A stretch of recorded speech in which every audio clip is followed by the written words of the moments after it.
अध्याय 8। शुरू करना। हर जगह सोना है। अधिकांश लोग इसे देखने के लिए प्रशिक्षित नहीं हैं। काश मैं कह पाता कि धन अर्जित करना मेरे लिए आसान था, लेकिन ऐसा नहीं था। तो सवाल के जवाब में मैं कैसे शुरू करूं? मैं उस विचार प्रक्रिया की पेशकश करता हूं जिससे मैं दिन प्रतिदिन गुजरता हूं। इसे ढूंढना सचमुच आसान है। अच्छे सौदे। मैं वादा करता हूं कि यह बिल्कुल बाइक चलाने जैसा है। थोड़ा डगमगाने के बाद यह केक का एक टुकड़ा है। लेकिन जब पैसे की बात आती है तो उतार चढ़ाव से उबरने के लिए दृढ़ संकल्प की आवश्यकता होती है। यह एक निजी बात है। $1 मिलियन के जीवन भर के सौदे खोजने के लिए हमें अपनी वित्तीय प्रतिभा को बुलाना होगा। मेरा मानना है कि हम में से प्रत्येक के भीतर एक वित्तीय प्रतिभा है। समस्या यह है कि हमारी वित्तीय प्रतिभा बुलाए जाने की प्रतीक्षा में सोई हुई है। यह सोया हुआ है क्योंकि हमारी संस्कृति ने हमें यह विश्वास करना सिखाया है कि पैसे का प्यार सभी बुराइयों की जड़ है। इसने हमें एक पेशा सीखने के लिए प्रोत्साहित किया है ताकि हम पैसे के लिए काम कर सकें, लेकिन यह हमें यह सिखाने में असफल रहा कि पैसा हमारे लिए कैसे काम करे। इसने हमें सिखाया कि हमें अपने वित्तीय भविष्य के बारे में चिंता नहीं करनी चाहिए क्योंकि हमारी कंपनी या सरकार कब हमारा ख्याल रखेगी। हमारे कार्य दिवस समाप्त हो गए हैं। हालांकि यह हमारे बच्चे हैं जो उसी स्कूल प्रणाली में शिक्षित हैं जिन्हें वित्तीय शिक्षा के अभाव की कीमत चुकानी पड़ेगी। संदेश अभी भी यही है कि कड़ी मेहनत करें, पैसा कमाएं और इसे खर्च करें, और जब हमारे पास पैसा कम हो तो हम हमेशा अधिक उधार ले सकते हैं। दुर्भाग्य से पश्चिमी दुनिया के 90% लोग उपरोक्त हठधर्मिता को मानते हैं, केवल इसलिए क्योंकि पैसे के लिए नौकरी ढूंढना और काम करना आसान है। यदि आप जनता में से नहीं हैं, तो मैं आपको निम्नलिखित पेशकश करता हूँ। आपकी वित्तीय प्रतिभा को जगाने के लिए 10 कदम। मैं बस आपको चरण प्रदान करता हूँ। मैंने व्यक्तिगत रूप से अनुसरण किया है। यदि आप उनमें से कुछ का अनुसरण करना चाहते हैं तो बढ़िया। यदि आप नहीं करते हैं तो अपना स्वयं का निर्माण करें। आपकी वित्तीय प्रतिभा अपनी सूची विकसित करने के लिए काफी चतुर है। पेरू में रहते हुए मैंने 45 साल के एक सोने की खदान करने वाले से पूछा कि वह सोने की खदान खोजने के बारे में इतना आश्वस्त कैसे था। उन्होंने उत्तर दिया, हर जगह सोना है। अधिकांश लोग इसे देखने के लिए प्रशिक्षित नहीं हैं। और मैं कहूंगा कि यह सच है।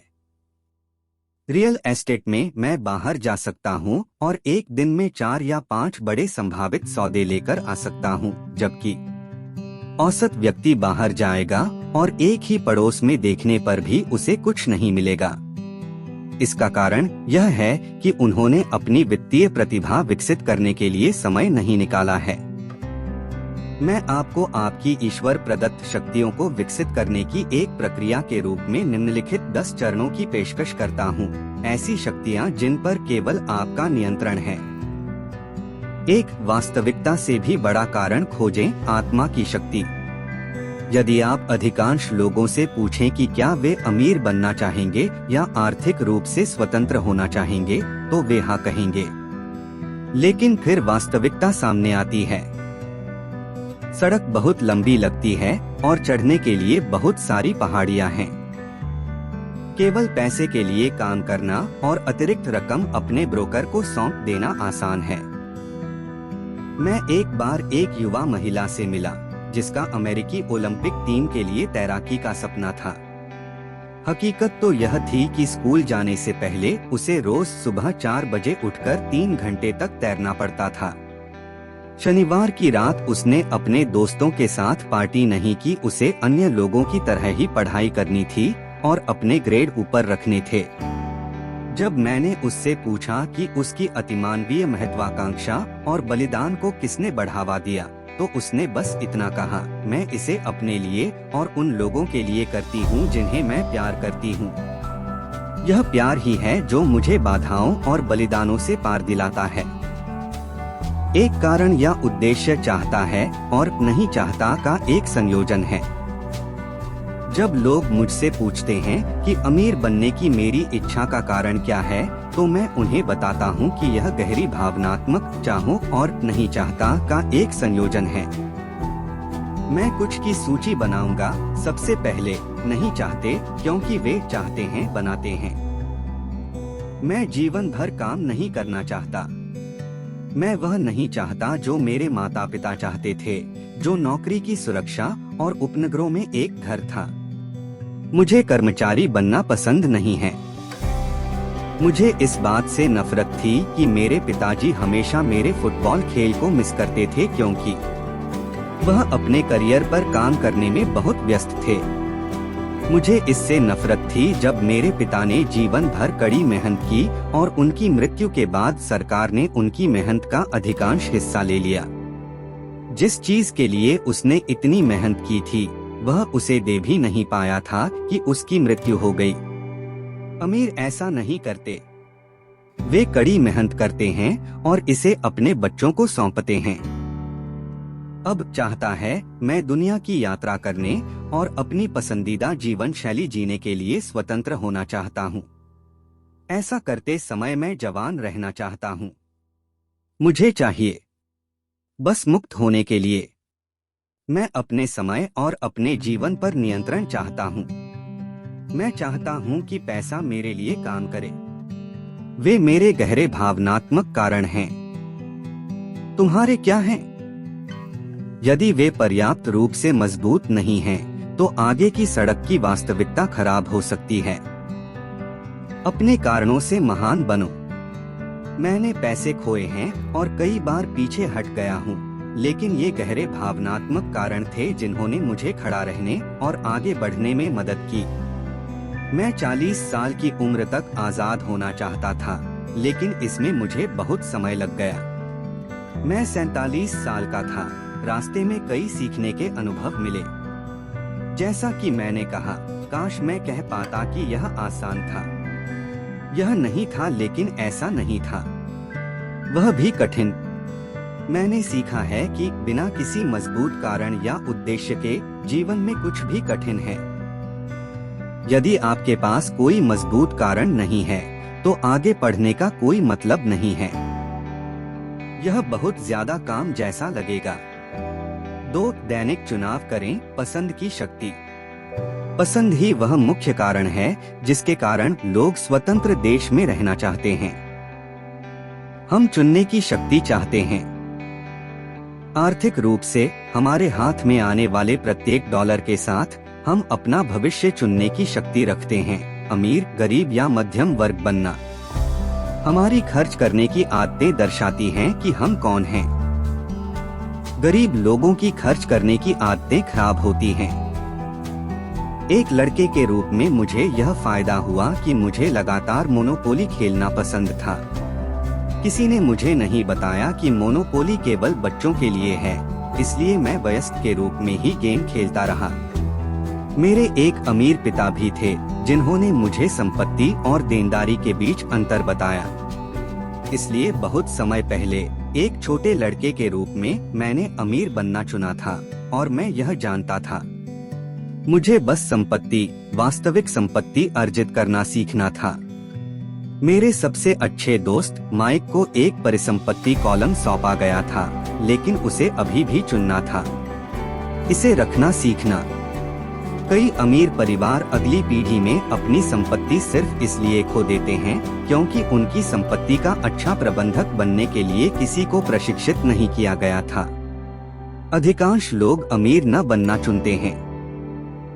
90% आबादी के लिए अमीर होना बहुत बड़ी परेशानी है।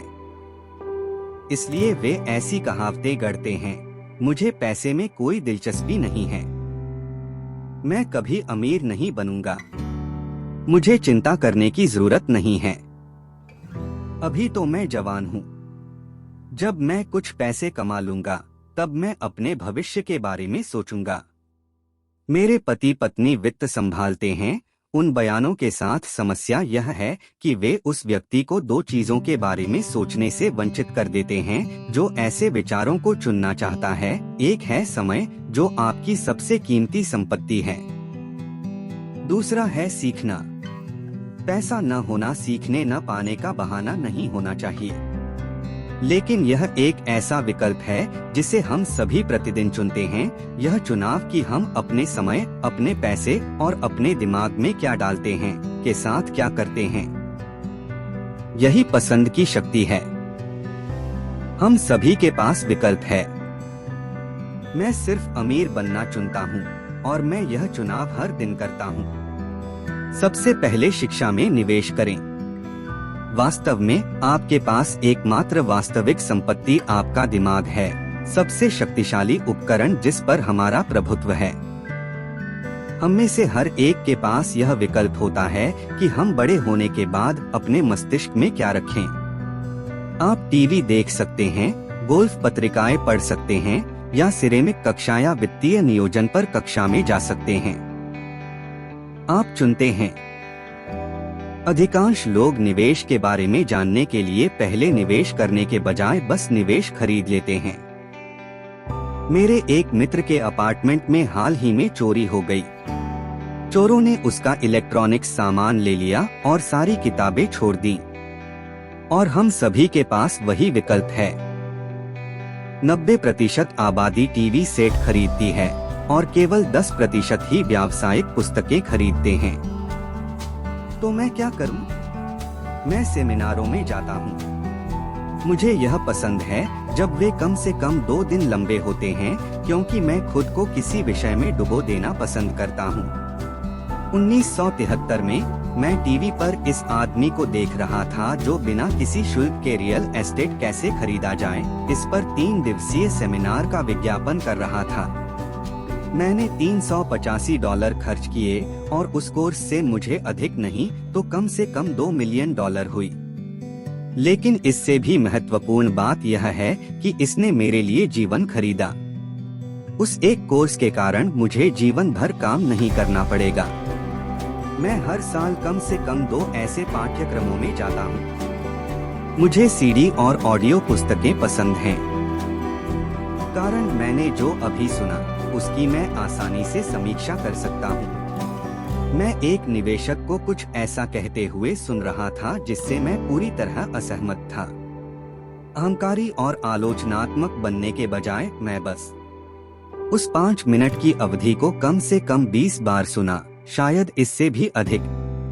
लेकिन अचानक अपना दिमाग खुला रखने से मुझे समझ आया कि उसने जो कहा वह क्यों कहा। यह जादू जैसा था।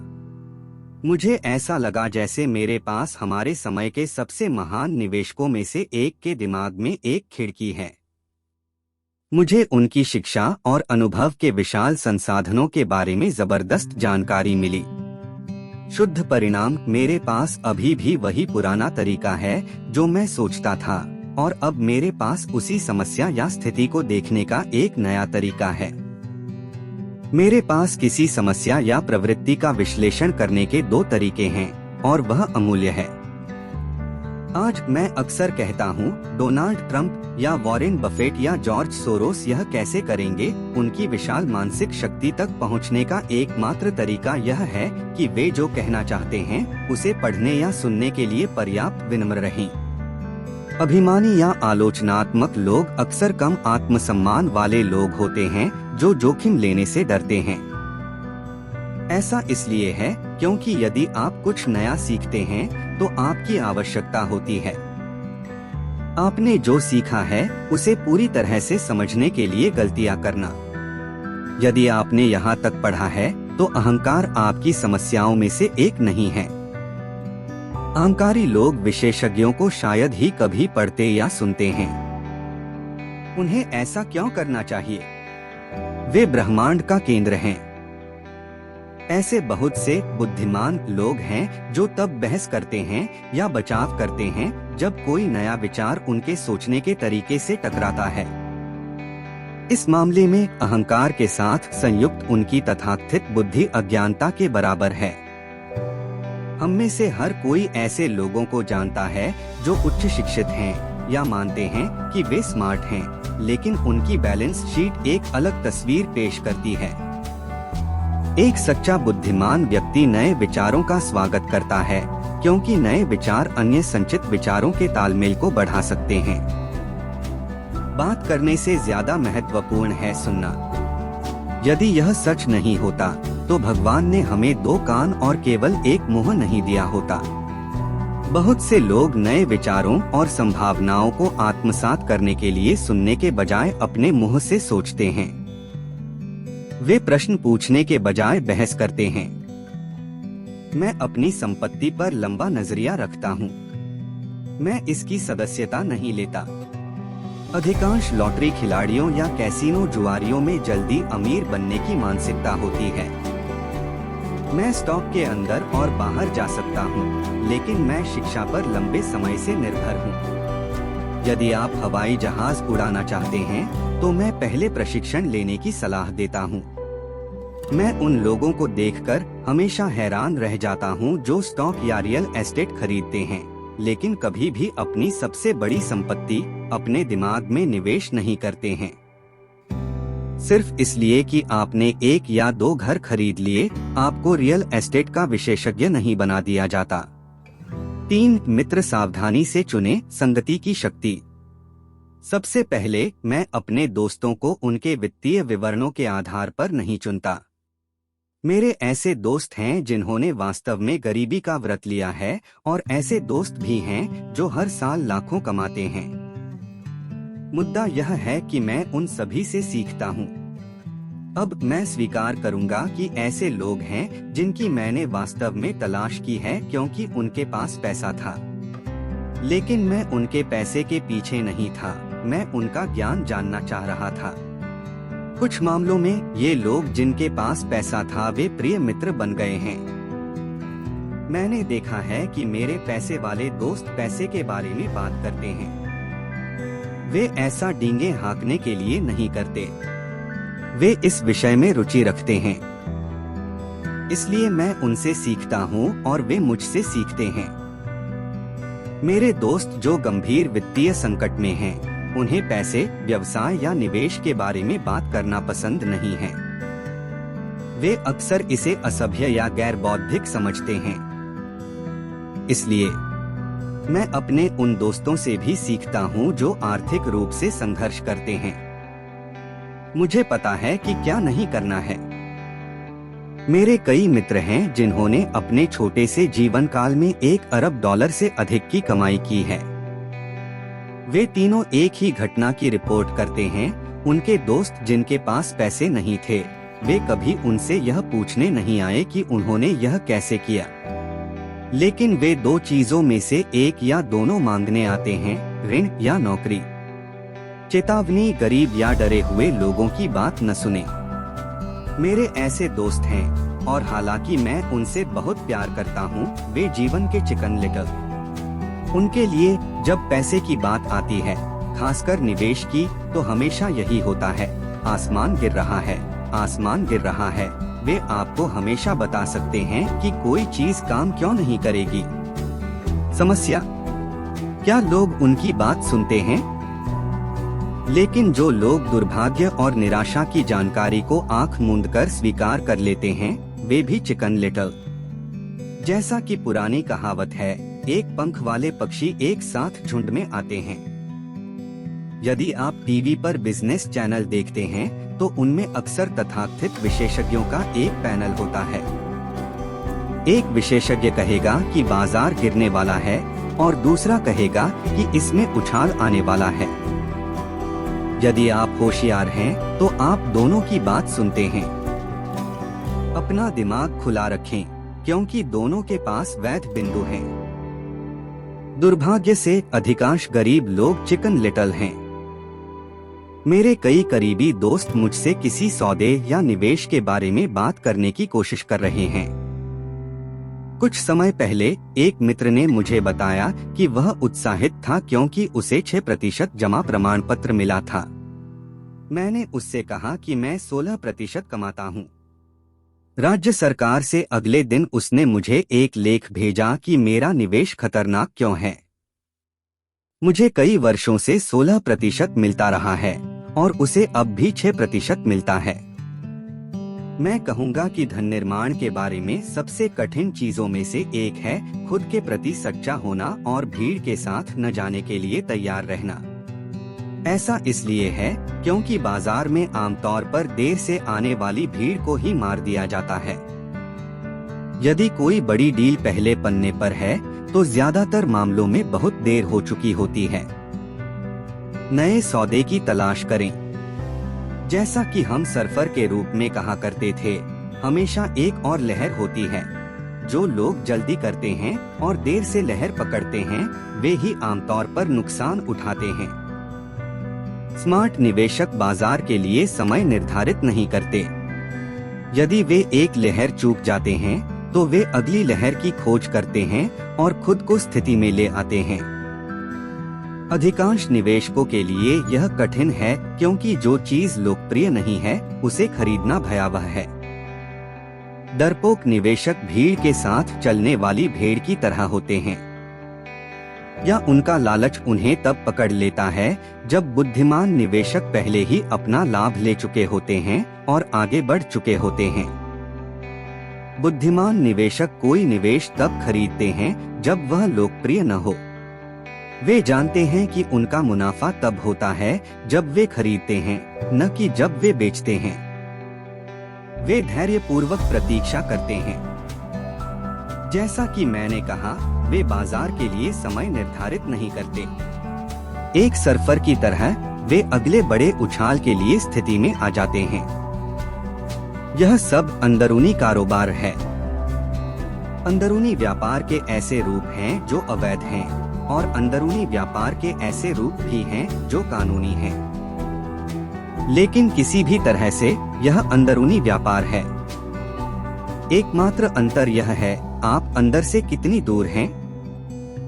आप अमीर दोस्त इसलिए चाहते हैं क्योंकि पैसा वहीं बनता है। यह जानकारी पर बना है।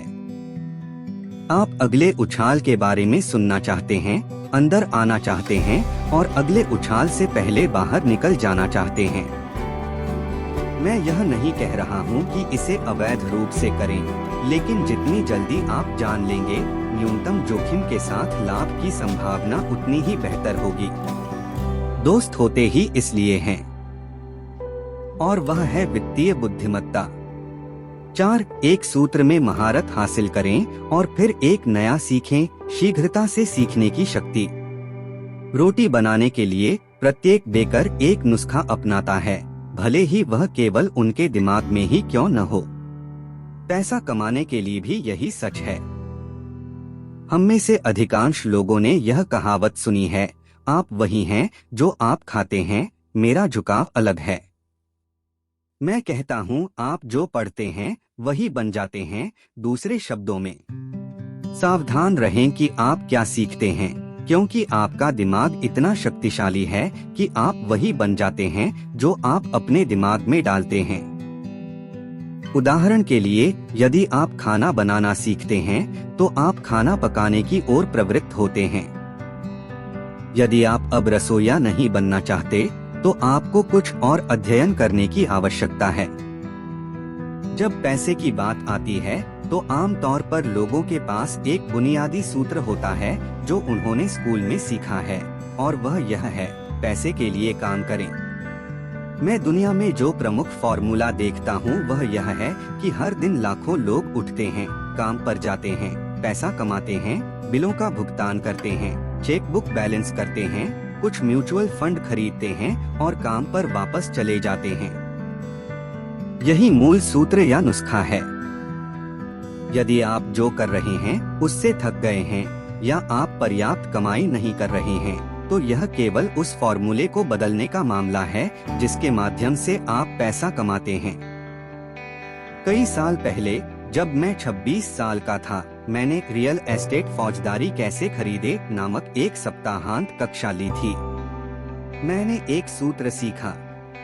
अगली तरकीब यह थी कि मैंने जो सीखा था उसे वास्तव में क्रियान्वित करने का अनुशासन रखा। यहीं पर अधिकतर लोग रुकते हैं। 3 साल तक जेरोक्स के लिए काम करते हुए मैंने अपना खाली समय फौजदारी खरीदने की कला में महारत हासिल करने में बिताया। मैंने उस फॉर्मूले का उपयोग करके कई $1 मिलियन, इसलिए उस सूत्र में महारत हासिल करने के बाद मैं अन्य सूत्रों की खोज में चला गया। कई कक्षाओं में मैंने सीखी गई जानकारी का सीधे तौर पर उपयोग नहीं किया, लेकिन मैंने हमेशा कुछ नया सीखा। मैंने डेरिवेटिव व्यापारियों, कमोडिटी विकल्प व्यापारियों और अराजकतावादियों के लिए डिजाइन की गई कक्षाओं में भाग लिया है। परमाणु भौतिकी और अंतरिक्ष विज्ञान में डॉक्टरेट प्राप्त लोगों से भरे कमरे में रहते हुए मैं अपनी लीग से बाहर हो गया था। फिर भी मैंने बहुत कुछ सीखा, जिससे मेरा स्टॉक और रियल एस्टेट निवेश अधिक सार्थक और आकर्षक हो गया। अधिकांश जूनियर कॉलेजों और सामुदायिक कॉलेजों में वित्तीय नियोजन और पारंपरिक निवेश खरीदने पर कक्षाएं होती हैं। वे शुरुआत करने के लिए अच्छी जगहें हैं, लेकिन मैं हमेशा तेज फॉर्मूले की तलाश में रहता हूं। इसीलिए काफी नियमित आधार पर मैं एक दिन में उससे अधिक कमाता हूं जितना कई लोग अपने जीवन काल में कमा पाते हैं।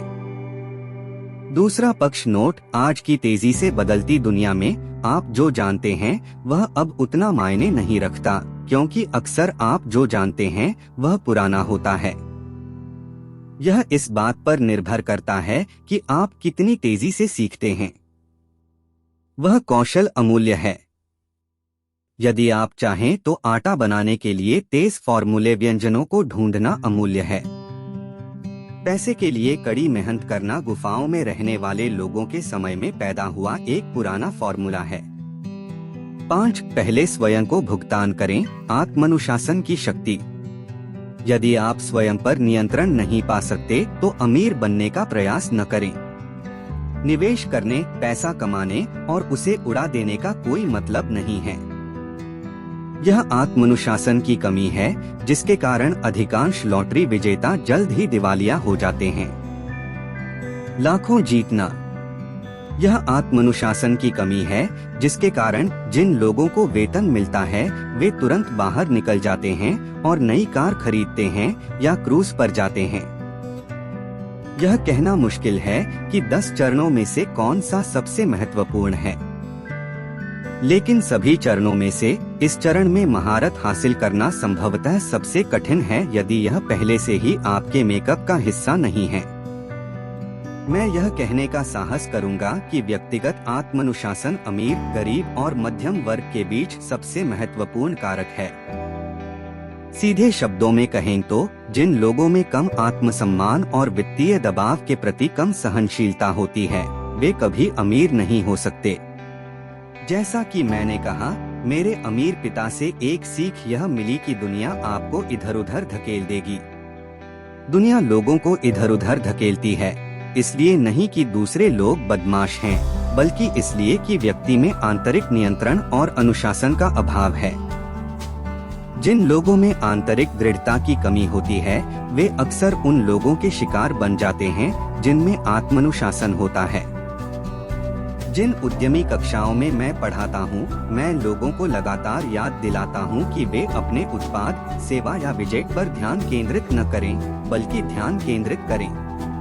प्रबंधन कौशल विकसित करना। अपना खुद का व्यवसाय शुरू करने के लिए आवश्यक 3 सबसे महत्वपूर्ण प्रबंधन कौशल हैं। 1 नकदी प्रवाह, 2 लोग, 3 व्यक्तिगत समय। मैं कहूँगा कि इन तीनों को प्रबंधित करने का कौशल केवल उद्यमियों पर ही नहीं, बल्कि किसी भी चीज पर लागू होता है। एक व्यक्ति के रूप में या एक परिवार, एक व्यवसाय, एक धर्मार्थ संगठन, एक शहर या एक राष्ट्र के हिस्से के रूप में आप अपना जीवन किस तरह जीते हैं, ये तीनों मायने रखते हैं। इनमें से प्रत्येक कौशल आत्मानुशासन की निपुणता द्वारा बढ़ाया जाता है। मैं इस कहावत को पहले स्वयं भुगतान करें को हल्के में नहीं लेता। यह कथन पहले स्वयं भुगतान करें जॉर्ज क्लेसन की पुस्तक से आया है। बेबीलोन का सबसे अमीर आदमी लाखों प्रतियां बिक चुकी हैं। लेकिन जबकि लाखों लोग स्वतंत्र रूप से उस शक्तिशाली कथन को दोहराते हैं, कुछ लोग सलाह का पालन करते हैं, जैसा कि मैंने कहा, वित्तीय साक्षरता किसी को संख्याएं पढ़ने की अनुमति देती है और संख्याएं कहानी बताती हैं। किसी व्यक्ति के आय विवरण और बैलेंस शीट को देखकर मैं आसानी से देख सकता हूं कि जो लोग कहते हैं पहले खुद भुगतान करें, वे वास्तव में जो उपदेश देते हैं उसका अभ्यास करते हैं। एक तस्वीर 1000 शब्द से बढ़कर है। तो आइए उन लोगों के वित्तीय विवरणों की समीक्षा करें जो किसी के विरुद्ध पहले स्वयं भुगतान करते हैं। कौन नहीं करता? आरेखों का अध्ययन करें और देखें कि क्या आप कुछ अंतर पहचान सकते हैं। फिर इसका संबंध नकदी प्रवाह को समझने से है, जो कहानी बताता है। अधिकांश लोग संख्याओं को देखते हैं और कहानी से चूक जाते हैं। तुम यह देखते हो? यह आरेख उन व्यक्तियों के कार्यों को दर्शाता है जो पहले स्वयं भुगतान करना चुनते हैं। हर महीने वे अपने मासिक खर्चों का भुगतान करने से पहले अपने परिसंपत्ति कॉलम में धन आवंटित करते हैं। हालांकि लाखों लोगों ने क्लासन की किताब पढ़ी है और इन शब्दों को समझते हैं, पहले खुद को भुगतान करें, वास्तव में वे खुद को सबसे बाद में भुगतान करते हैं। अब मैं आप में से उन लोगों की चीखें सुन सकता हूं जो ईमानदारी से पहले अपने बिलों का भुगतान करने में विश्वास करते हैं, और मैं उन सभी जिम्मेदार लोगों को सुन सकता हूं जो अपने बिलों का भुगतान समय पर करें। मैं यह नहीं कह रहा हूं कि गैर जिम्मेदार बने और अपने बिलों का भुगतान न करें। मैं बस इतना कह रहा हूं कि वही करो जो किताब कहती है, जो है पहले खुद भुगतान करो। और पिछला चित्र उस क्रिया का सही लेखांकन चित्र है। यदि आप वास्तव में नकदी प्रवाह की शक्ति को समझना शुरू कर सकते हैं, आपको जल्द ही एहसास होगा कि पिछले आरेख में क्या गलत है, या क्यों 90% लोग अपने पूरे जीवन में कड़ी मेहनत करते हैं और जब वे काम करने में सक्षम नहीं होते हैं तो उन्हें सामाजिक सुरक्षा जैसी सरकारी सहायता की आवश्यकता होती है। किन और मेरे पास कई मुनीम, अकाउंटेंट और बैंकर हैं जिन्हें इस दृष्टिकोण से बड़ी समस्या हुई है, पहले खुद भुगतान करें। इसका कारण यह है कि ये वित्तीय पेशेवर वास्तव में वही करते हैं जो जनता करती है, वे सबसे बाद में खुद को भुगतान करते हैं। मेरे जीवन में कई बार ऐसा हुआ है जब किसी भी कारण से नकदी प्रवाह मेरे बिलों से बहुत कम था। मैंने फिर भी पहले खुद को भुगतान किया। मेरे अकाउंटेंट और मुनीम घबराकर चिल्लाए, वे तुम्हारे पीछे आने वाले हैं। IRS आपको जेल में डालने जा रहा है। आप अपनी क्रेडिट रेटिंग बर्बाद करने जा रहे हैं। वे बिजली काट देंगे। मैंने फिर भी पहले खुद को भुगतान किया। क्यों, आप पूछना? क्योंकि कहानी तो यही है। बेबीलोन का सबसे अमीर आदमी सब कुछ था, आत्मानुशासन की शक्ति और आंतरिक दृढ़ता की शक्ति। जैसा कि मेरे अमीर पिता ने पहले महीने मुझे सिखाया था कि मैंने उनके लिए काम किया था, ज्यादातर लोग दुनिया को अपने चारों ओर धकेलने की इजाजत देते हैं। एक बिल संग्राहक कॉल करता है और आप भुगतान करें, अन्यथा एक बिक्री क्लर्क कहता है, ओह बस इसे अपने चार्ज कार्ड दो। आपका रियल एस्टेट एजेंट आपसे कहता है, आगे बढ़े। सरकार आपको आपके घर पर कर कटौती की अनुमति देती है। किताब वास्तव में इसी बारे में है, धारा के विपरीत जाने और अमीर बनने की हिम्मत रखना। हो सकता है कि आप कमजोर न हो, लेकिन जब पैसे की बात आती है तो बहुत से लोग कमजोर हो जाते हैं। मैं यह नहीं कह रहा हूँ कि गैर जिम्मेदार बनो। मेरे पास उच्च क्रेडिट कार्ड ऋण और अतिरिक्त ऋण नहीं है। इसका कारण यह है कि मैं पहले खुद को भुगतान करता हूँ। मेरी आय कम होने का कारण यह है कि मैं इसे सरकार को भुगतान नहीं करना चाहता। यही कारण है कि मेरी आय नेवादा निगम के माध्यम से मेरे संपत्ति कॉलम से आती है। अगर मैं पैसे के लिए काम करता हूँ तो सरकार पैसे ले लेती है। हालांकि मैं अपने बिलों का भुगतान सबसे अंत में करता हूँ, फिर भी मैं आर्थिक रूप से इतना समझदार हूँ कि कठिन वित्तीय स्थिति में नहीं फंस सकता। मुझे उपभोक्ता ऋण पसंद नहीं है। वास्तव में मुझ पर 99% आबादी से अधिक देनदारियां हैं, लेकिन मैं उनके लिए भुगतान नहीं करता हूं। अन्य लोग मेरी देनदारियों का भुगतान करते हैं। वे किराएदार कहलाते हैं। इसलिए सबसे पहले खुद को भुगतान करने का नियम नंबर 1 है, सबसे पहले उपभोक्ता ऋण में न डूबें। हालांकि मैं अपने बिलों का भुगतान सबसे अंत में करता हूं, लेकिन मैंने इसे केवल छोटे महत्वहीन बिलों के लिए निर्धारित किया है जो देय हैं। जब भी कभी कभार मेरी कीमत कम हो जाती है, तब भी मैं पहले खुद को भुगतान कर देता हूं। मैंने ऋणदाताओं और यहाँ तक कि सरकार को भी चिल्लाने दिया। जब वे सख्त हो जाते हैं तो मुझे अच्छा लगता है। क्यों? क्योंकि वे लोग मुझ पर एक उपकार करते हैं। वे मुझे बाहर जाने और अधिक पैसा कमाने के लिए प्रेरित करते हैं। इसलिए मैं पहले खुद को भुगतान करता हूँ, पैसा निवेश करता हूँ और लेनदारों को चिल्लाने देता हूँ। वैसे भी मैं आम तौर पर उन्हें तुरंत भुगतान कर देता हूँ। किम और मेरे पास उत्कृष्ट श्रेय है। हम उपभोक्ता ऋण का भुगतान करने के लिए दबाव में नहीं आते हैं और अपनी बचत खर्च नहीं करते हैं या स्टॉक को नष्ट नहीं करते हैं। वह आर्थिक रूप से बहुत बुद्धिमान नहीं है। पहले स्वयं को सफलतापूर्वक भुगतान करने के लिए निम्नलिखित बातों का ध्यान रखें। एक बड़े ऋण की स्थिति में न पड़े जिसके लिए आपको भुगतान करना होगा। अपने खर्चे कम रखें। पहले संपत्ति बनाएं, फिर बड़ा घर या अच्छी कार खरीदे। चूहे की दौड़ में फंसना बुद्धिमानी नहीं है। 2. जब आप असफल हो जाएं, तो दबाव बनने दें और अपनी बचत या निवेश को कम न होने दें। अपनी वित्तीय प्रतिभा को अधिक पैसा कमाने के नए तरीकों के साथ आने के लिए प्रेरित करने और फिर अपने बिलों का भुगतान करने के लिए दबाव का उपयोग करें। आपकी अधिक पैसा कमाने की क्षमता के साथ साथ आपकी वित्तीय बुद्धिमत्ता भी बढ़ जाएगी। कई बार मैं वित्तीय संकट में फंस गया हूँ और अपने संपत्ति कॉलम में संपत्ति का दृढ़तापूर्वक बचाव करते हुए अधिक आय उत्पन्न करने के लिए अपने दिमाग का उपयोग किया है।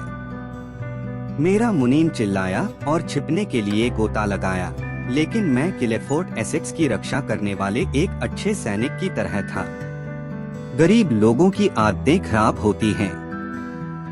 एक सामान्य बुरी आदत को मासूमियत से बचत में डुबकी लगाना कहा जाता है। अमीर जानते हैं कि बचत का उपयोग केवल अधिक पैसा बनाने के लिए किया जाता है, बिलों का भुगतान करने के लिए नहीं। मुझे पता है कि यह कठिन लगता है, लेकिन जैसा कि मैंने कहा, यदि आप अंदर से कठोर नहीं हैं, तो दुनिया हमेशा आपको इधर उधर धकेल देगी। यदि आपको वित्तीय दबाव पसंद नहीं है, तो कोई ऐसा फॉर्मूला ढूंढें जो आपके लिए काम करे। एक अच्छा उपाय यह है कि खर्चों में कटौती करें, अपना पैसा बैंक में डालें, अपने उचित हिस्से से अधिक आयकर का भुगतान करें, सुरक्षित म्यूचुअल फंड खरीदें और औसत का संकल्प लें। लेकिन यह पहले भुगतान करें नियम का उल्लंघन है। यह नियम आत्मबलिदान या वित्तीय संयम को प्रोत्साहित नहीं करता है। इसका मतलब यह नहीं है कि पहले खुद भुगतान करें और भूखे मर जाएं। जीवन का अर्थ आनंद लेना था।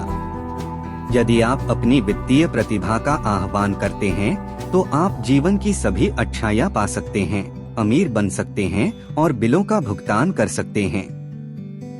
और वह है वित्तीय बुद्धिमत्ता। 6. अपने दलालों को अच्छा भुगतान करें। अच्छी सलाह की शक्ति। कभी कभी मैं लोगों को अपने घर के सामने एक तख्ती लगाते हुए देखता हूँ जिस पर लिखा होता है, मालिक द्वारा बिक्री के लिए, या मैं टीवी पर लोगों को डिस्काउंट ब्रोकर्स होने का दावा करते हुए देखता हूँ। मेरे अमीर पिता ने मुझे विपरीत दृष्टिकोण अपनाना सिखाया। वह पेशेवरों को अच्छा भुगतान करने में विश्वास करते थे और मैंने भी यही नीति अपनाई है। आज मेरे पास महंगे वकील, अकाउंटेंट, रियल एस्टेट ब्रोकर और स्टॉक ब्रोकर हैं। क्यों? क्योंकि अगर, और मेरा मतलब यह है कि अगर लोग पेशेवर हैं, तो उनकी सेवाओं से आपको पैसा मिलना चाहिए। और वे जितना अधिक पैसा कमाते हैं, मैं उतना ही अधिक पैसा कमाता हूँ। हम सूचना युग में रहते हैं। जानकारी अमूल्य है। एक अच्छे ब्रोकर को आपको जानकारी प्रदान करनी चाहिए, साथ ही आपको शिक्षित करने के लिए समय भी निकालना चाहिए। मेरे पास कई दलाल हैं जो मेरे लिए ऐसा करते हैं। कुछ लोगों ने मुझे तब सिखाया जब मेरे पास बहुत कम या कोई पैसा नहीं था, और मैं आज भी उनके साथ हूँ। मैं ब्रोकर को जो भुगतान करता हूँ वह उनके द्वारा प्रदान की गई जानकारी के कारण मैं जितना पैसा कमा सकता हूँ उसकी तुलना में बहुत कम है। मुझे अच्छा लगता है जब मेरा रियल एस्टेट ब्रोकर या स्टॉक ब्रोकर बहुत सारा पैसा कमाता है, क्योंकि आमतौर पर इसका मतलब है कि मैंने बहुत सारा पैसा कमाया है। एक अच्छा ब्रोकर मुझे पैसे कमाने के अलावा मेरा समय बचाता है, जैसे कि जब मैंने खाली जमीन $9,000 में खरीदी और उसे तुरंत $25,000 से अधिक में बेच दिया ताकि मैं अपनी पोर्श जल्दी खरीद सकूं। बाजार में ब्रोकर मेरी आंखें और कान हैं। वे हर दिन वहां होते हैं, इसलिए मुझे वहां रहने की जरूरत नहीं है। मैं गोल्फ खेलना पसंद करूंगा। जो लोग अपना घर स्वयं बेचते हैं उन्हें अपने समय की अधिक कद्र नहीं करनी चाहिए। जब मैं उस समय का उपयोग अधिक पैसे कमाने या अपने प्रियजनों के साथ खर्च करने में कर सकता हूं, तो मैं कुछ रुपए क्यों बचाना चाहूंगा। मुझे जो अजीब लगता है वह यह है कि बहुत से गरीब और मध्यम वर्ग के लोग बुरी सेवा के लिए भी रेस्तरां को 15 से 20% की टिप देने पर जोर देते हैं, लेकिन ब्रोकर को 3 से 7% का भुगतान करने की शिकायत करते हैं। उन्हें व्यय कॉलम में लोगों को टिप देने और संपत्ति कॉलम में लोगों को परेशान करने में मजा आता है। वह आर्थिक रूप से बुद्धिमानी नहीं है। ध्यान रखें कि सभी ब्रोकर समान नहीं बनाए गए हैं। दुर्भाग्य से अधिकांश दलाल केवल विक्रेता हैं। वे बेचते हैं, लेकिन स्वयं उनके पास बहुत कम या कोई अचल संपत्ति नहीं है। मकान बेचने वाले ब्रोकर और निवेश बेचने वाले ब्रोकर के बीच बहुत बड़ा अंतर है। स्टॉक, बॉन्ड, म्यूचुअल फंड और बीमा के लिए भी यही सच है। ब्रोकर जो खुद को वित्तीय योजनाकार कहते हैं। जब मैं किसी वेतनभोगी पेशेवर का साक्षात्कार लेता हूं, तो सबसे पहले मैं यह पता लगाता हूं कि उनके पास व्यक्तिगत रूप से कितनी संपत्ति या स्टॉक हैं और वे करों में कितना प्रतिशत भुगतान करते हैं। और यह मेरे कर वकील के साथ साथ मेरे अकाउंटेंट पर भी लागू होता है। मेरे पास एक अकाउंटेंट है जो अपने काम से काम रखता है। उनका पेशा लेखांकन है, लेकिन उनका व्यवसाय रियल एस्टेट है। मेरे पास एक अकाउंटेंट हुआ करता था जो एक लघु व्यवसाय अकाउंटेंट था, लेकिन उसके पास कोई अचल संपत्ति नहीं थी। मैंने स्विच कर लिया क्योंकि हमें एक ही व्यवसाय पसंद नहीं था। ऐसा ब्रोकर खोजें जो आपके सर्वोत्तम हितों को ध्यान में रखता हो। कई ब्रोकर आपको शिक्षित करने में समय बिताएंगे और वे आपके लिए सबसे अच्छी संपत्ति हो सकते हैं। बस निष्पक्ष रहें और उनमें से अधिकांश आपके प्रति निष्पक्ष होंगे। यदि आप केवल उनके कमीशन में कटौती के बारे में सोच सकते हैं, तो वे आपकी मदद क्यों करना चाहेंगे। यह बिल्कुल सरल तर्क है। जैसा कि मैंने पहले कहा, प्रबंधन कौशल में से एक लोगों का प्रबंधन है। बहुत से लोग केवल उन्हीं लोगों को प्रबंधित करते हैं जिन्हें वे और से अधिक स्मार्ट महसूस करते हैं। उनके पास सत्ता है। कई मध्य प्रबंधक ही बने रहते हैं, पदोन्नति पाने में असफल हो जाते हैं क्योंकि वे जानते हैं कि अपने से नीचे के लोगों के साथ कैसे काम करना है, लेकिन अपने से ऊपर के लोगों के साथ नहीं। असली कौशल उन लोगों को प्रबंधित करना और पुरस्कृत करना है जो किसी तकनीकी क्षेत्र में आपसे अधिक होशियार हैं। इसीलिए कंपनियों के पास निदेशक मंडल होता है। आपके पास भी एक होना चाहिए। वह वित्तीय बुद्धिमत्ता है। 7. एक भारतीय दाता बने, बिना कुछ लिए कुछ पाने की शक्ति। जब पहले यूरोपीय निवासी अमेरिका आए, तो वे कुछ अमेरिकी भारतीयों की सांस्कृतिक प्रथा से आश्चर्यचकित रह गए। उदाहरण के लिए, यदि किसी निवासी को ठंड लगती थी, तो भारतीय उसे कंबल देते थे। इसे एक उपहार समझकर जब भारतीय इसे वापस मांगता था तो बसने वाला अक्सर नाराज हो जाता था। भारतीय भी परेशान हो गए जब उन्हें एहसास हुआ कि बसने वाले इसे वापस नहीं देना चाहते थे। यहीं से भारतीय दाता शब्द आया, जो एक साधारण सांस्कृतिक गलतफहमी है। संपत्ति कॉलम की दुनिया में धन के लिए भारतीय दाता होना महत्वपूर्ण है। परिष्कृत निवेशक का पहला प्रश्न है, मुझे अपना पैसा कितनी जल्दी वापस मिलेगा। वे यह भी जानना चाहते हैं कि उन्हें मुफ्त में क्या मिलता है, जिसे कार्रवाई का हिस्सा भी कहा जाता है। इसीलिए आरओआई या निवेश पर रिटर्न इतना महत्वपूर्ण है। परिष्कृत निवेशक का पहला प्रश्न है, मुझे अपना पैसा कितनी जल्दी वापस मिल जाएगा। उदाहरण के लिए मुझे एक छोटा कॉन्डोमिनियम मिला जो जहां मैं रहता था वहां से कुछ ब्लॉक की दूरी पर फौजदारी में था। बैंक $60,000 चाहता था और मैं $50,000 के लिए बोली प्रस्तुत की, जो उन्होंने सिर्फ इसलिए लिया क्योंकि मेरी बोली के साथ एक कैशियर का चेक भी था। $50,000। उन्हें एहसास हुआ कि मैं गंभीर था। अधिकांश निवेशक कहेंगे, क्या आप बहुत अधिक नकदी नहीं जुटा रहे हैं? क्या इस पर ऋण लेना बेहतर नहीं होगा? उत्तर है, इस मामले में नहीं। मेरी निवेश कंपनी इस कॉन्डोमिनियम का उपयोग सर्दियों के महीनों में छुट्टियों के किराए के रूप में करती है, जब स्नोबर्ड्स एरिज़ोना आओ। इसका किराया वर्ष के 4 महीनों के लिए $2,500 प्रति माह है। ऑफ सीजन के दौरान किराए के लिए इसका किराया केवल $1,000 प्रति माह है। लगभग 3 वर्षों में मुझे अपना पैसा वापस मिल गया। अब मेरे पास यह संपत्ति है जो महीने दर महीने मेरे लिए पैसा निकालती है। स्टॉक के साथ भी ऐसा ही किया जाता है। अक्सर मेरा ब्रोकर कॉल करता है और सिफारिश करता है कि मैं किसी कंपनी के स्टॉक में एक बड़ी रकम स्थानांतरित कर दूं, जिसके बारे में उसे लगता है कि वह ऐसा कदम उठाने ही वाला है जिससे स्टॉक में मूल्य बढ़ेगा, जैसे किसी नए उत्पाद की घोषणा करना। स्टॉक बढ़ने तक मैं अपना पैसा 1 सप्ताह से 1 महीने तक लगाऊंगा। फिर मैं अपनी शुरुआती डॉलर राशि निकाल लेता हूं और बाजार के उतार चढ़ाव के बारे में चिंता करना बंद कर देता हूं, क्योंकि मेरा शुरुआती पैसा वापस आ गया है और दूसरी संपत्ति पर काम करने के लिए तैयार है। तो मेरा पैसा अंदर जाता है और फिर बाहर आता है और मेरे पास एक ऐसी संपत्ति होती है जो तकनीकी रूप से मुफ्त थी। सच है, मैंने कई मौकों पर पैसे गंवाए हैं, लेकिन मैं केवल उन पैसों से खेलता हूं जिन्हें मैं खो सकता हूं। मैं कहूँगा, औसतन 10 निवेशों में मैं 2 या 3 पर घरेलू रन बनाता हूँ, जबकि 5 या 6 कुछ नहीं करते हैं और मैं 2 या 3 पर हार जाता हूँ। लेकिन मैं अपने घाटे को केवल उस समय मेरे पास मौजूद पैसों तक ही सीमित रखता हूँ। जो लोग जोखिम से नफरत करते हैं, वे अपना पैसा बैंक में डालते हैं।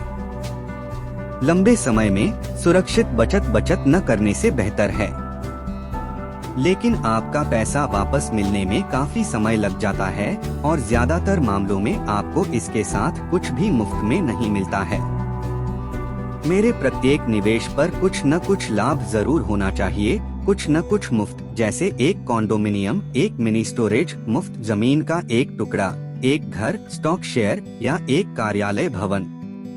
और इसमें सीमित जोखिम या कम जोखिम वाला विचार होना चाहिए। इस विषय पर पूरी तरह से समर्पित पुस्तकें हैं, इसलिए मैं यहाँ इसके बारे में बात नहीं करूँगा। मैकडॉनल्ड्स की प्रसिद्धि वाले रे क्रॉक ने हैमबर्गर फ्रेंचाइजी बेची, इसलिए नहीं कि उन्हें यह पसंद था हैमबर्गर, लेकिन क्योंकि वह फ्रेंचाइजी के तहत अचल संपत्ति मुफ्त में चाहता था। इसलिए बुद्धिमान निवेशकों को आरओआई से अधिक पर ध्यान देना चाहिए। अपना पैसा वापस मिलने के बाद वे मुफ्त में मिलने वाली संपत्तियों पर नजर डालते हैं। वह वित्तीय बुद्धिमत्ता है। 8 विलासिता की वस्तुएं खरीदने के लिए संपत्ति का उपयोग करें। फोकस की शक्ति। एक दोस्त के बच्चे को अपनी जेब में छेद करने की बुरी आदत विकसित हो रही है। महज 16 साल की उम्र में वह अपनी कार चाहता था। बहाना, उसके सभी दोस्तों के माता पिता ने अपने बच्चों को कारें दी। बच्चा अपनी बचत में जाना चाहता था और इसका उपयोग डाउन पेमेंट लिए करना चाहता था। तभी उसके पिता ने मुझे बुलाया और फिर मुझसे मिलने आए। क्या आपको लगता है कि मुझे उसे ऐसा करने देना चाहिए या मुझे उसके लिए एक कार खरीद देनी चाहिए? मैंने उत्तर दिया, यह अल्पावधि में दबाव से राहत दे सकता है, लेकिन दीर्घावधि में आपने उसे क्या सिखाया है? क्या आप अपनी इस इच्छा का उपयोग कार खरीदने और अपने बेटे को कुछ सीखने के लिए प्रेरित करने में कर सकते हैं? अचानक लाइटें जल गईं और वह जल्दी से घर चला गया। 2 महीने बाद मैं फिर अपने दोस्त से मिला। क्या आपके बेटे के पास अपनी नई कार है? मैंने पूछ लिया। नहीं, वह नहीं करता। लेकिन मैंने उसे कार के लिए $3000 दिए। मैंने उससे कहा कि वह अपने कॉलेज के पैसे के बजाय मेरे पैसे का इस्तेमाल करे। ठीक है, यह आपकी उदारता है, मैंने कहा। जरूरी नहीं। पैसा रुक रुक कर आया। तो फिर अड़चन क्या थी? मैंने पूछ लिया। ठीक है, सबसे पहले हमने आपका खेलानकदी प्रवाह खेल। हमारे पास तब था धन के बुद्धिमानीपूर्ण उपयोग के बारे में एक लंबी चर्चा। उसके बाद मैंने उसे इसका सब्सक्रिप्शन दे दिया, वॉल स्ट्रीट जर्नल और शेयर बाजार पर कुछ किताबें। तब क्या? मैंने पूछ लिया। क्या पकड़ थी? मैंने उससे कहा कि $3000 उसके हैं, लेकिन वह इससे सीधे कार नहीं खरीद सकता था। वह इसका उपयोग स्टॉक ब्रोकर ढूंढने और स्टॉक खरीदने और बेचने के लिए कर सकता था। एक बार जब उसने $3000 से $6000 कमा लिए तो कार के लिए पैसा उसका हो जाएगा और $3000 उसके कॉलेज फंड में चले जाएंगे। और परिणाम क्या है? मैंने पूछ लिया। ठीक है, वह अपने व्यापार के आरंभ में भाग्यशाली रहा, लेकिन कुछ दिनों बाद उसने सब कुछ खो दिया। तब उसे वास्तव में दिलचस्पी हो गई। आज मैं कहूँगा कि वह नीचे है। $2000, लेकिन उसकी रुचि बढ़ी है। उसने मेरे द्वारा खरीदी गई सभी किताबें पढ़ी हैं और वह और अधिक पाने के लिए पुस्तकालय गया है। वह पढ़ता है वॉल स्ट्रीट जर्नल तीव्रता से, संकेतकों की तलाश में। उसके पास केवल $1000 बचे हैं, लेकिन उसकी रुचि और सीख आसमान पर है। वह जानता है कि अगर वह पैसा खो देता है तो उसे 2 साल और चलना पड़ेगा, लेकिन ऐसा लगता है कि उसे इसकी कोई परवाह नहीं है। यहाँ तक कि उसे कार लेने में भी कोई दिलचस्पी नहीं है, क्योंकि उसे एक ऐसा खेल मिल गया है जो अधिक मजेदार है। अगर वह सारे पैसे खो दे तो क्या होगा? मैंने पूछ लिया। जब हम उस पुल पर पहुँचेंगे तो हम उसे पार कर लेंगे। जब तक वह सब कुछ खोने का जोखिम उठाने के लिए हमारी उम्र का नहीं हो जाता, तब तक इंतजार करने के बजाय मैं चाहता हूँ कि वह अभी सब कुछ खो दे।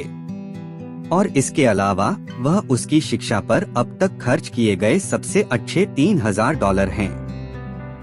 वह जो सीख रहा है वह जीवन भर उसके काम आएगा और ऐसा लगता है कि उसने पैसे की ताकत के प्रति एक नया सम्मान हासिल कर लिया है।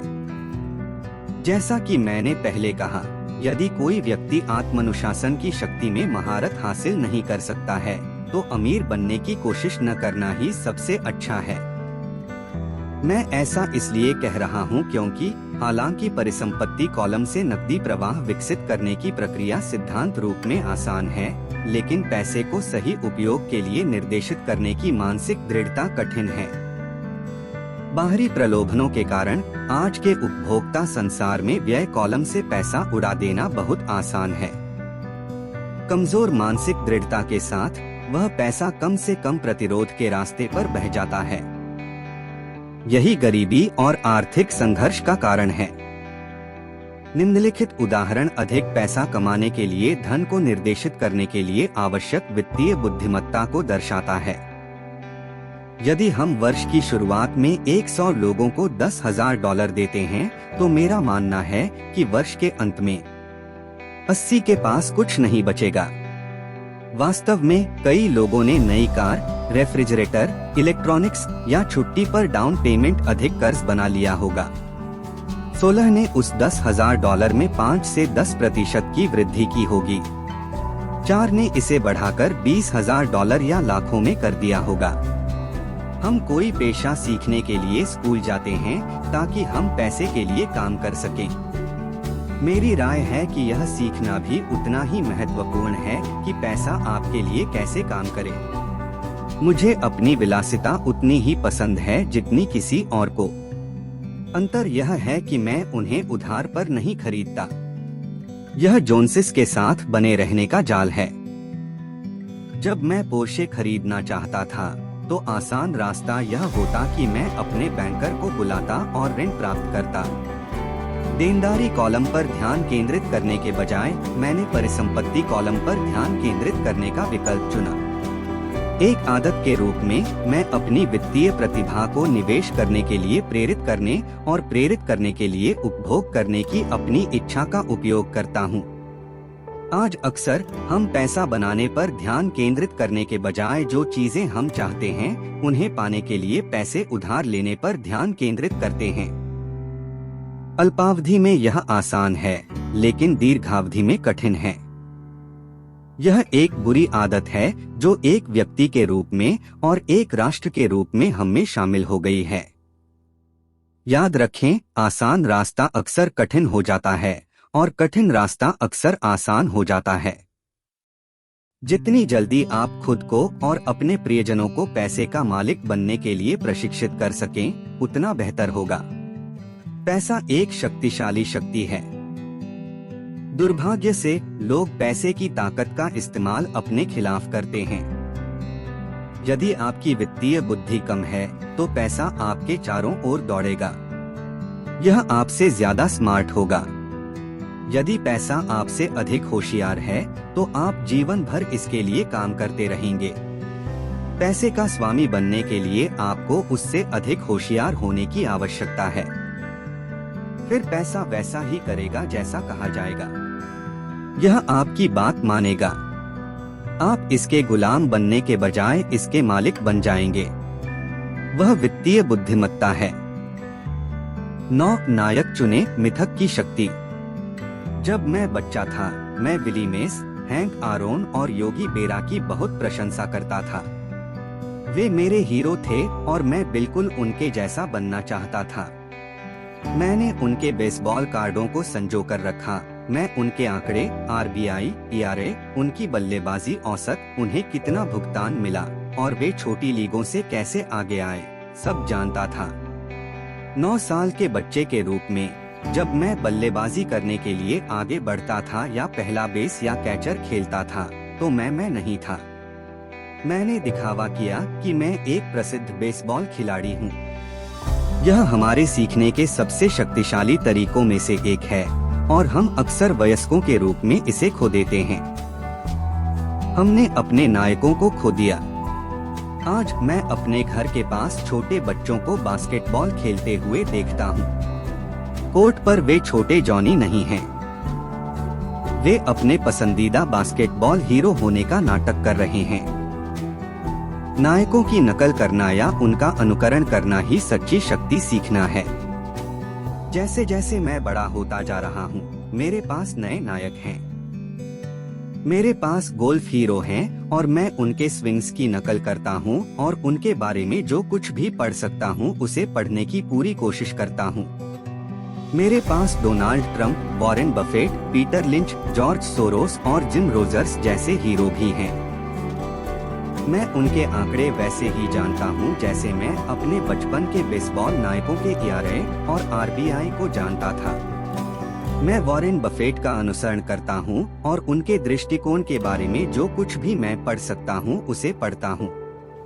बाजार में और वह स्टॉक कैसे चुनता है। और मैंने डोनाल्ड ट्रंप के बारे में पढ़ा, यह जानने की कोशिश की कि वह कैसे बातचीत करते हैं और सौदेबाजी करते हैं। जैसे जब मैं बल्लेबाजी के लिए खड़ा होता था तो मैं नहीं था। जब मैं बाजार में होता हूँ या किसी सौदे पर बातचीत कर रहा होता हूँ तो मैं अवचेतन रूप से ट्रंप की बहादुरी के साथ काम कर रहा होता हूँ। या किसी प्रवृत्ति का विश्लेषण करते समय मैं इसे ऐसे देखता हूँ जैसे वॉरेन बफेट ऐसा कर रहे हों। नायकों के होने से हम कच्ची प्रतिभा के एक जबरदस्त स्रोत का लाभ उठाते हैं, लेकिन नायक हमें प्रेरित करने के अलावा और भी बहुत कुछ करते हैं। हीरो चीजों को आसान बनाते हैं। इसे आसान दिखाना हमें उनके जैसा बनने के लिए प्रेरित करता है। अगर वे ऐसा कर सकते हैं तो मैं भी कर सकता हूँ। जब निवेश की बात आती है तो बहुत से लोग इसे कठिन मानते हैं। इसके बजाय ऐसे नायक खोजें जो इसे आसान बनाएं। 10 सिखाओ और तुम पाओगे देने की शक्ति। मेरे दोनों पिता शिक्षक थे। मेरे अमीर पिता ने मुझे एक सबक सिखाया जो मैंने जीवन भर निभाया है, परोपकारी होने या देने की आवश्यकता। मेरे शिक्षित पिता ने अपना बहुत सारा समय और ज्ञान दिया, लेकिन लगभग कभी पैसा नहीं दिया। वह आमतौर पर कहता था कि जब उसके पास कुछ अतिरिक्त पैसे होंगे तो वह दे देगा, लेकिन निश्चित रूप से शायद ही कोई अतिरिक्त हो। मेरे अमीर पिता ने पैसे के साथ साथ शिक्षा भी दी। वह दशमांश देने में दृढ़ विश्वास रखते थे। यदि आप कुछ चाहते हैं तो आपको पहले देना होगा, वह हमेशा कहते थे। जब उसके पास पैसे की कमी होती थी तो वह अपने चर्च या अपनी पसंदीदा चैरिटी को पैसे देता था। यदि मैं आपके पास एक भी विचार छोड़ सकता हूँ तो वह यही विचार है। जब भी आपको किसी चीज की कमी या जरूरत महसूस हो तो सबसे पहले वह दें जो आप चाहते हैं और वह बाल्टियों में वापस आ जाएगी। यह पैसे, मुस्कान, प्यार या दोस्ती के लिए सच है। मैं जानता हूँ कि यह अक्सर आखिरी चीज होती है जो कोई व्यक्ति करना चाहता है, लेकिन इसने हमेशा मेरे लिए काम किया है। मुझे विश्वास है कि पारस्परिकता का सिद्धांत सत्य है और मैं जो चाहता हूँ वह देता हूँ। मुझे पैसे चाहिए इसलिए मैं पैसे देता हूँ और यह गुणकों में वापस आता है। मैं बिक्री चाहता हूँ इसलिए मैं किसी और को कुछ बेचने में मदद करता हूँ और बिक्री मेरे पास आती है। मुझे संपर्क चाहिए और मैं किसी और को संपर्क प्राप्त करने में मदद करता हूँ। जादू की तरह संपर्क मेरे पास आते हैं। मैंने वर्षों पहले एक कहावत सुनी थी, भगवान को लेने की जरूरत नहीं है, लेकिन इंसानों को देने की जरूरत है। मेरे अमीर पिता अक्सर कहा करते थे, गरीब लोग अमीर लोगों की तुलना में अधिक लालची होते हैं। वह समझाता था कि यदि कोई व्यक्ति अमीर है तो वह चीज प्रदान कर रहा है जो अन्य लोग चाहते हैं। अपने जीवन में जब भी मुझे जरूरत महसूस हुई या पैसे की कमी या मदद की कमी महसूस हुई तो मैं बस बाहर चला गया या अपने दिल में जो मैं चाहता था उसे पा लिया और पहले उसे देने का फैसला किया। और जब मैंने दिया तो वह हमेशा वापस आ गया। यह मुझे उस आदमी की कहानी की याद दिलाता है जो ठंडी ठंडी रात में अपनी बाहों में जलाओ लकड़ी लेकर बैठा था। वह पॉट बेलेड स्टोव पर चिल्ला रहा है, जब तुम मुझे थोड़ी गर्मी दोगे तब मैं तुम्हारे अंदर कुछ लकड़ी डाल दूंगा। और जब पैसे, प्यार, खुशी, बिक्री और संपर्कों की बात आती है तो सभी को यह याद रखना होगा कि पहले देना है। अक्सर यह सोचने की प्रक्रिया कि मैं क्या चाहता हूँ और मैं इसे किसी और को कैसे दे सकता हूँ, इनाम की एक धारा को मुक्त कर देता है। जब भी मुझे लगता है कि लोग मुझे देखकर मुस्कुरा नहीं रहे हैं तो मैं मुस्कुराकर हेलो कहना शुरू कर देता हूँ। जादू की तरह अगली बात जो मुझे पता है कि मैं मुस्कुराते हुए लोगों से घिरा हुआ हूँ। यह सच है कि आपकी दुनिया सिर्फ आपका दर्पण है। इसीलिए मैं कहता हूँ, सिखाओ और तुम पाओगे। मैंने पाया है कि जो लोग सीखना चाहते हैं उन्हें मैं जितना अधिक सिखाता हूँ उतना ही अधिक मैं सीखता हूँ। यदि आप पैसे के बारे में सीखना चाहते हैं तो इसे किसी और को सिखाएं। नए विचारों और बेहतर विशिष्टताओं की एक धारा आएगी। कई बार ऐसा होता है जब मैंने दिया होता है और कुछ भी वापस नहीं आता है, या जो मुझे मिला है वह नहीं है जो मैं चाहता था। लेकिन करीब से निरीक्षण करने और आत्मा की खोज करने पर मैं अक्सर उन मामलों में देने के बजाय उस खुशी के लिए दे रहा था जो देने से मिलती है। मेरे पिताजी ने शिक्षकों को पढ़ाया और वह एक मास्टर शिक्षक बन गए। मेरे अमीर पिता हमेशा युवाओं को व्यवसाय करने का अपना तरीका सिखाते थे। पीछे मुड़कर देखें तो जो कुछ वे जानते थे उसके प्रति यह उनकी उदारता थी जिसने उन्हें अधिक चतुर बना दिया। इस दुनिया में ऐसी ताकतें भी हैं जो हमसे कहीं ज्यादा होशियार हैं। आप अपने दम पर वहां पहुंच सकते हैं, लेकिन मौजूदा शक्तियों की मदद से यह आसान है।